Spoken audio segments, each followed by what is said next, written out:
আমি আজকে একাত্মতা ঘোষণা করছি এই কারণে, আমি আমার সন্তানের হত্যার বিচার চাই।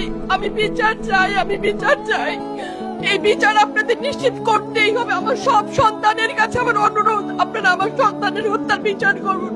কারণ হাদির শেষ ইচ্ছা ছিল যদি মৃত্যু হয় তবু যেন আমার মৃত্যু বিচার হয়। আমি এই বিচার চাই।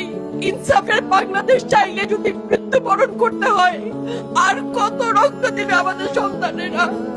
আর সহ্য করার ক্ষমতা আমাদের নাই। আমাদের সন্তানদের বাঁচতে দিন। ইনসাফের বাংলাদেশ গায়েব হোক। আমরা আর সহ্য করতে পারি না। প্রশাসনের কাছে, সবার কাছে একটাই মাত্র অনুরোধ, আমাদের বাচ্চাদের বাঁচতে দিন, আমাদের ইনসাফের বাংলাদেশ দিন।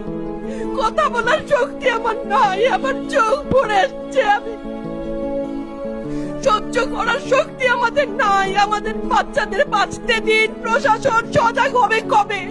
আর কত মৃত্যু আমার বাচ্চাদের দেখতে হবে? আমি কথা বলতে পারছি না। আপনারা সবাই আমার বাচ্চা হাদির জন্য দোয়া করবেন, আমাদের বাচ্চাদের জন্য দোয়া করবেন, আর ইনসাফের বাংলাদেশ যেন কায়েম হয় সেজন্য দোয়া করবেন। আসসালামু আলাইকুম।